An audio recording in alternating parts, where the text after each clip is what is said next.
ఈ అమ్మవారు మహాశక్తి స్వరూపం. అసలేం జరిగిందో మీరు నిజం చెప్తేనే మేము మిమ్మల్ని కాపాడగలుగుతాం.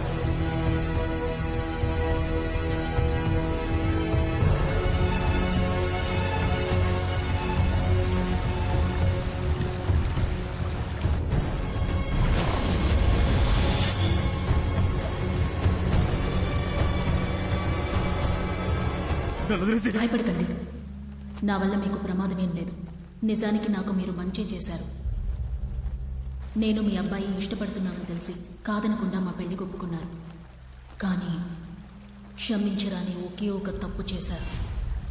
వంశపారంపర్యంగా దివ్యవాకు చెప్పే కుటుంబంలోంచి వచ్చిన వారే ఆ స్వామీజీ. ఈ మంత్రతంత్రాల్లో ఆయనకి సాటి ఎవరూ లేరు. అతని ఒక్కగానొక్క అబ్బాయి పెళ్లిని నన్ను ముందుండి జరిపించమని చెప్పారు. నేను వెళ్ళాను. అయ్యా, ఈ మాంగళ్యం మీ చేత్తో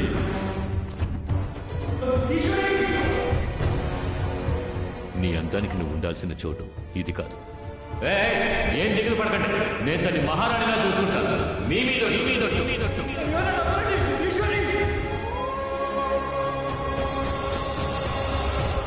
తాళి కట్టాడన్న ఒకే ఒక కారణానికి నేను ఆయనతో ఎలా కాపురం చేయగలను? నీ అబ్బాయి నేను లేచిపోదామని నిర్ణయించుకున్నాం. ఆయన కూడా అందుకు ఒప్పుకొని వచ్చారు. నువ్వు ఇక్కడేం చేస్తున్నావురా? చెయ్యొద్దురా.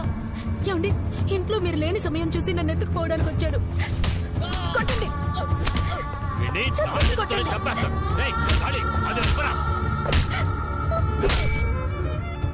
అతను తన్నులు తినడం చూసి నేను తట్టుకోలేకపోయాను. కానీ అతన్ని కాపాడాలని నిజం చెప్పుంటే నన్ను చంపేసి ఉండేవారు. నేను చనిపోతానని కూడా నాకు బాధ లేదు. కానీ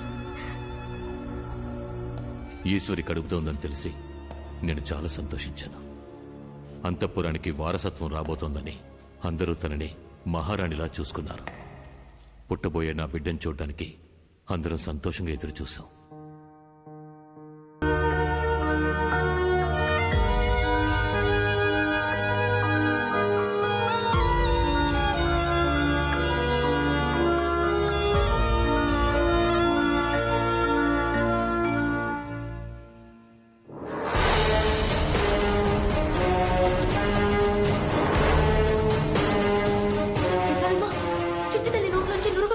విషం పట్టిస్తే నురగ తప్పకుండా వస్తుంది. విషమా? అవును. ఎవరికో పుట్టబోయే బిడ్డ కోసం నువ్వు ఇన్ని రోజులు నా చేత సేవలు చేయించుకున్నావే, అందుకేనే నీ చేతులతోనే దానికి విషం ఇచ్చేలా చేశాను. నెత్తి మీద మచ్చ, చేతికి 6 వేళ్లు. నాకే ద్రోహం చేసావు కదా. విశాలమ్మా, ఈ బిడ్డ గురించి బయట ఎవరికి తెలియకూడదు. చంపేదాన్ని. బిడ్డని ఇవ్వవే. చెప్పండి, ఇవ్వండి, చెప్పండి. విశాలమ్మా, బిడ్డను తీసుకెళ్ళు.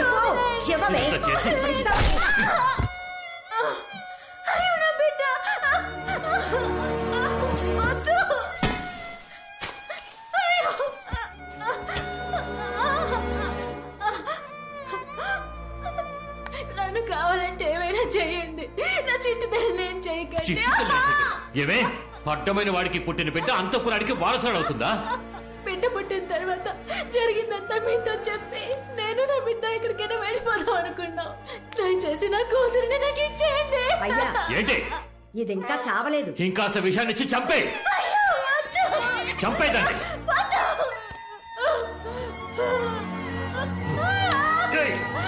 సూరి,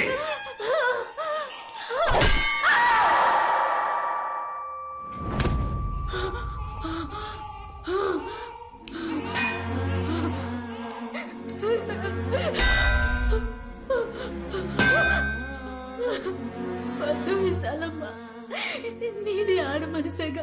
నా కష్టం నీకు అర్థం కావట్లేదా? దయచేసి విషయం తాగించుకో. అన్నయ్య, నిన్నేగా మీ భార్య ప్రసవించింది.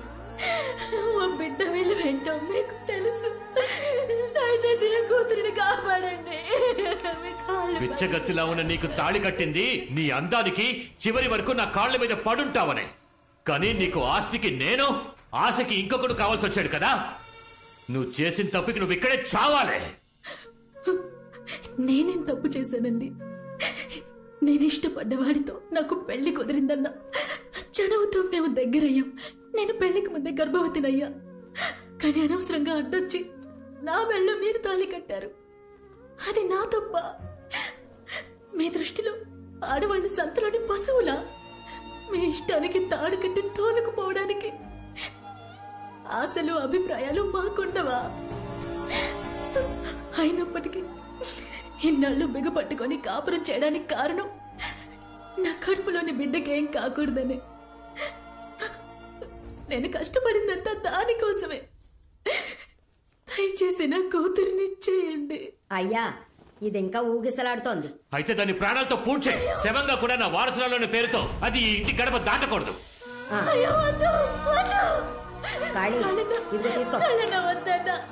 నీ విశ్వాసం చూపించడం కోసం పసిబిడ్డను చంపొద్దన్నా.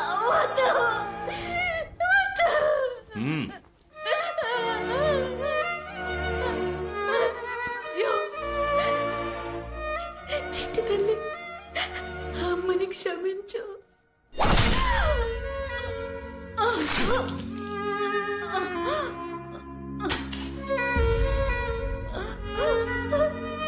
చెట్టు తల్లి,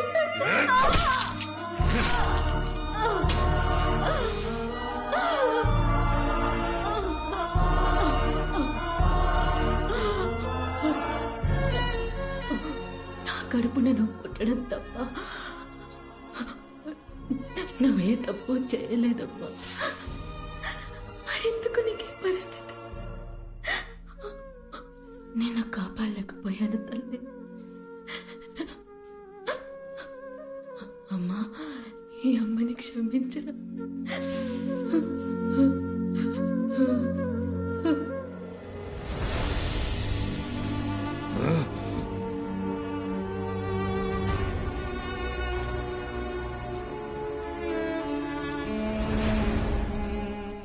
నా కూతురు నీ కుటుంబ వారసురాలిగా పెరగాలి. కానీ ఓ పనివాడి కూతురుని ఆ స్థానానికి తీసుకొచ్చారు. సూరి కూతురు అంతఃపురం వారసురాలని చెప్పండి. ఈశ్వరి ప్రసవంలో చచ్చిపోయిందని ఊళ్ళో వాళ్ళతో చెప్పి నమ్మించండి.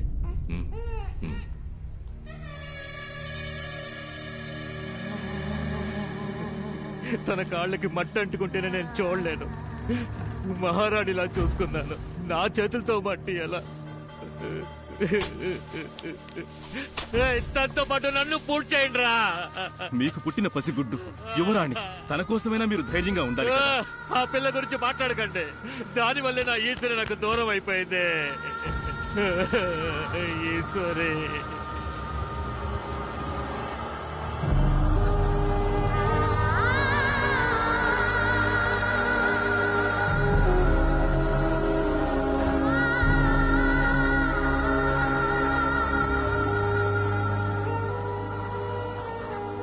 తన మీద ప్రాణం పెట్టుకున్నవాడు తన చావును తట్టుకోలేకపోయాడు. తనతో బతకాలన్న వాడి ఆశ అప్పుడు కసిగా మారింది. దాని శవాన్ని పూడ్చేసొచ్చిన రాత్రి ప్రాణప్రేద సూత్రాన్ని చేయడం మొదలుపెట్టాడు. అంటే ఏంటి? అదో మహత్తర పూజ. చనిపోయాక దేహానికి మళ్లీ ప్రాణప్రతిష్ఠ చేసే మహావిద్య. కానీ కొన్ని వందల సంవత్సరాల మునిపే అది ప్రయోగంలో లేదు. అలాంటి విద్య ఈ కాలం మనుషులకెలా తెలుసు? సాధారణ విద్య అది. తొందరపడి సరిగ్గా నేర్చుకోకుండా సగం సగం చేశాడు. ఇప్పుడు సమస్య అదే.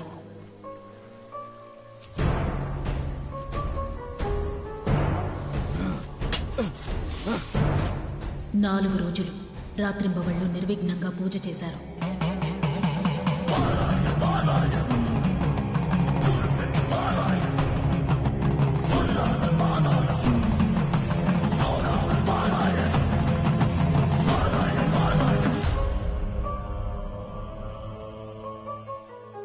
ఐదో రోజు ఆయనొచ్చి చూసేసరికి ఈశ్వరి, ఈశ్వరి,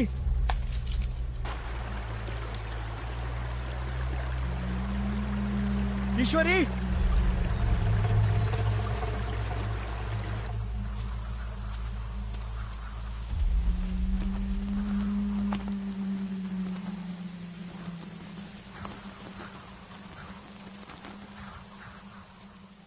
ఈశ్వరి,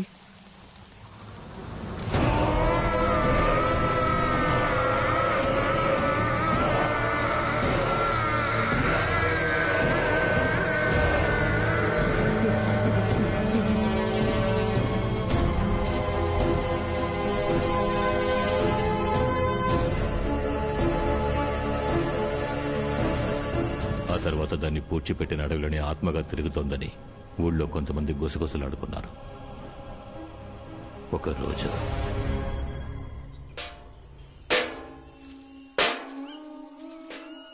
పెండలాడే బయలుదేరమంటే మాట విన్నావు? అడవిలో వెళ్తున్నావు అన్న భయం కన్నా ఈ చప్పుడుకి ఎక్కువ భయం వేస్తుంది. ఇలా శబ్దం చేస్తూ రావడం వల్లే అడవి మృగాలు భయపడి పారిపోతున్నాయి. ఈ అడవిలో రాణి దెయ్యంగా తిరుగుతుందని అందరూ అంటున్నారు విశాలమ్మ. అడ్డమైన వాగుళ్ళు విని నువ్వు వాక్కు. నోరు మూసుకుని రా. అయ్యో, నేను చెప్పేదంతా నిజమే. అకాల మరణం, తలకి దెబ్బ తగిలి చనిపోయారంట. జమీందారే చంపేశారట. అలాంటిదేమీ లేదే. ఇష్టపడి చేసుకున్నవాడు ఎందుకు చంపుతాడు? అది దురదృష్టవంతురాలు. దానికి రాసి పెట్టింది అంతే. అల్పాయుష్తో పోయింది.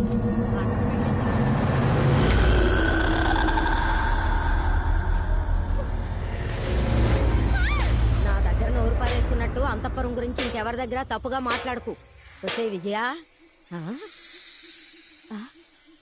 విజయ, వసే విజయ, ఎక్కడికి పోయి చచ్చావే? వసే విజయ, విజయ, విజయ, విజయ, విజయ, విజయ.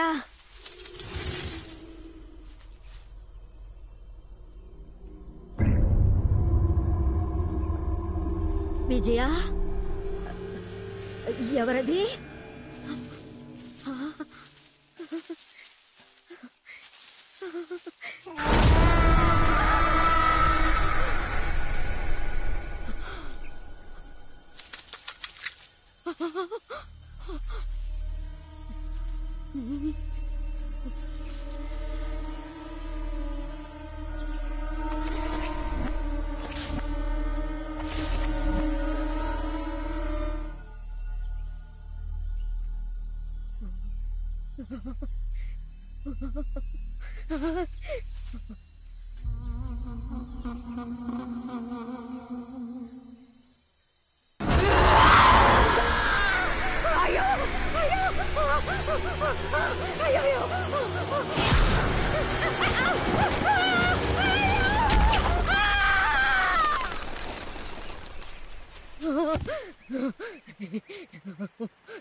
ఏం చూసి భయపడ్డావు విశాలమ్మ?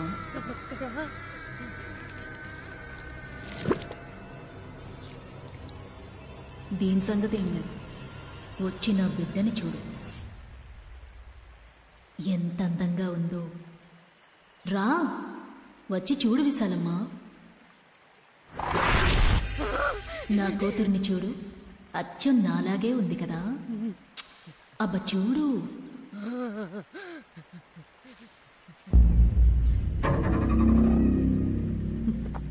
కూతురు లేదే. ఎలా ఉంటుంది? నువ్వే చంపేశావు కదా. లేదు, నేను చంపలేదు. వాళ్ళు అన్నారని అలా చేశాను. వాళ్ళన్నారు సరే, కానీ చంపింది నువ్వేగా.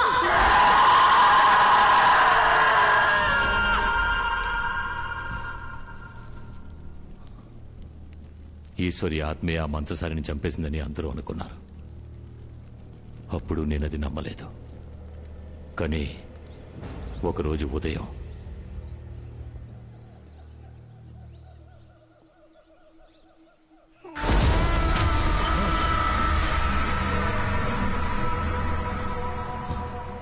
నేనే దాన్ని నా కళ్ళారా చూశాను. అంతఃపురం వరకు వచ్చిన దానికి నా ప్రాణాలు తీయడానికి ఎంతోసేపు పట్టదని భయపడి స్వామీజీతో విషయం చెప్పారు. ఎంత పని చేసావురా? ప్రేతాన్ని అటు ఇటు కాకుండా లేపావు కదరా. రేపేదైనా జరగడం జరిగితే పూజ కారణమని దుమ్మెత్తి పోస్తారా? నేను కొట్టి చంపేస్తారా? స్వామి ఆపండి, ఆపండి. కొంచెం ఓపిక పట్టండి. వీడిని వదిలేయండి. దాన్ని ఏం చేద్దామో చెప్పండి. మనం వేస్ట్ చేసే ఒక్కో నిమిషము భయం వేస్తోంది.